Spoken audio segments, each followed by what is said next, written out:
Hello, everyone. So I have Ethereum up here, the stochastics RSI, and the surge, and this is an oscillator that I developed. And I'm seeing a buy signal coming up on Ethereum. Even here is not a bad place, in my opinion. But I have my orders below the market, right down in this area right here. But I have it in other altcoins like Chilzy and Uniswap, AVAX, and Solana. But I want to explain what I'm seeing. So what I'm seeing is a back divergence on the surge, and I'm seeing the stochastics on the RSI low with the potential divergence on the stochastics RSI.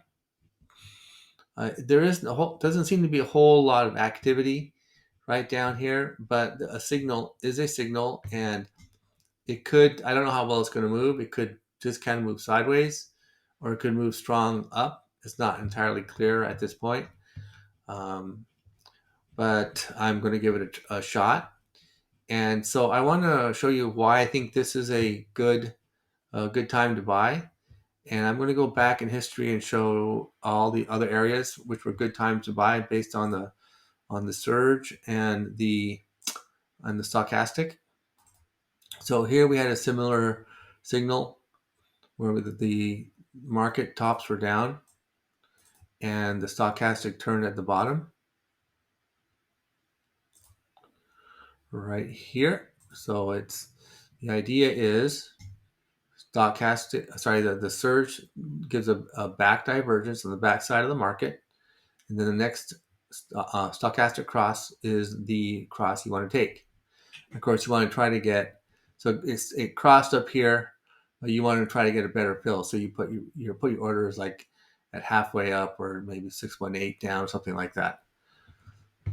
You know, from the you try to get into the middle spot. That's the general idea. So we had also the same thing happen over here.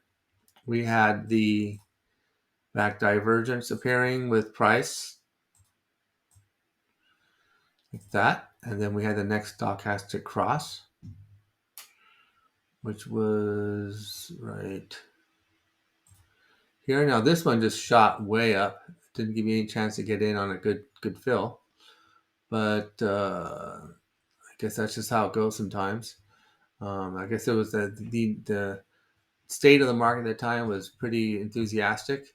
So I think maybe just getting in on as soon as possible would have been obviously would have been a good idea here. I'd like to try to get nice little nice little pullbacks. One way you can do it is if you see a turn, like you start seeing green here, just try to get in the market down in this way. But stochastic didn't really cross. Let's look at it very closely. It did kind of cross it here a little bit. Anyway, so it could have been possible to actually get this trade down in this area. So we had the back divergence in already in, which meant that the buy was imminent in the next 4 or 5 bars. So in this case, the back divergence was in 1, 2, 3, 4, 5. There's 5 bars imminent. So it's like a warning, right? It kind of tells you in advance that something is going to change its behavior. The market's going to change behavior. So I consider this to be a leading oscillator and not a lagging oscillator. Most oscillators are lagging. This one is a little bit lagging because the market already moved way up here before it crossed, but you still have time to get in on your trade if you try to get a good fill.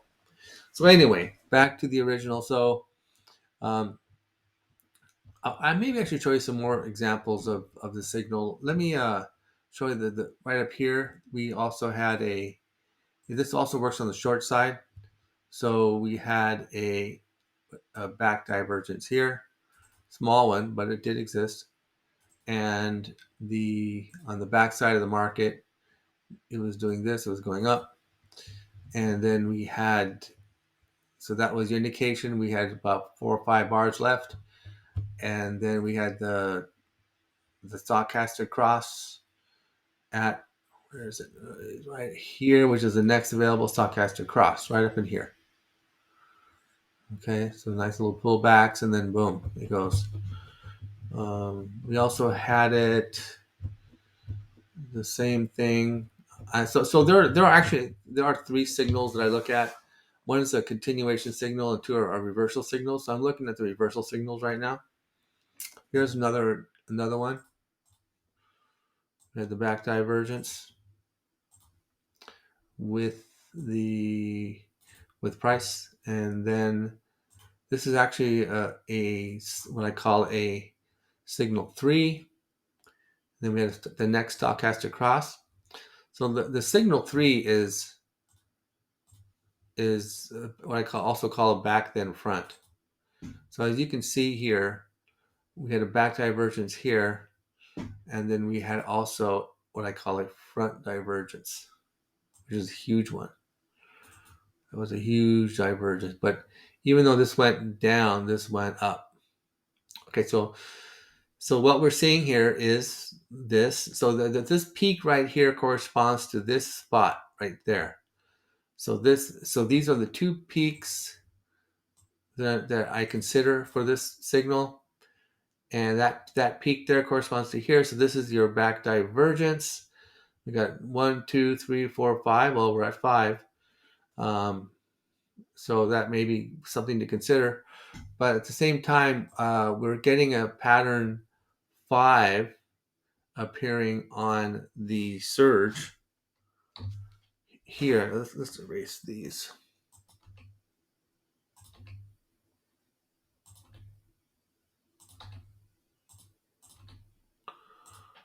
So we're getting the pattern 5 signal here. This is not quite turned around yet. So, and the stochastics is not very low, which is a little bit of a problem. So this is why I'm thinking it could trend down. So this is a 3-day. So it could trend down a little bit more, possibly down in this area here, before this finally decides to spin around and turn. So that's my thought. So the signal definitely is developing, and this could go down to maybe this area. Then we would get a nice divergence with the stochastics RSI. So this is why I'm thinking about this as being a decent trade.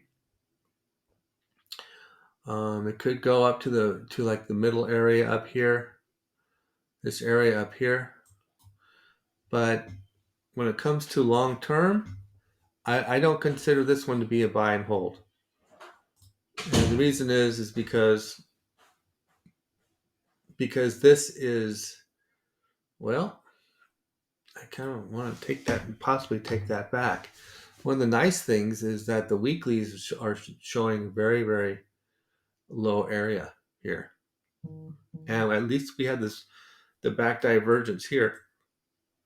And we're having a stochastic divergence starting to appear here. So this actually might be a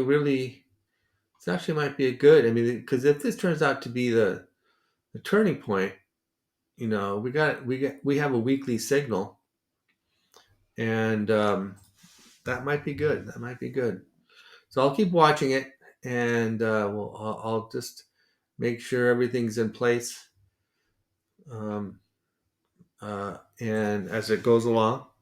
But I'm all ready to go. I've got my orders in, and we'll see how it goes. All right. Good luck with your trading, and I'll see you next time.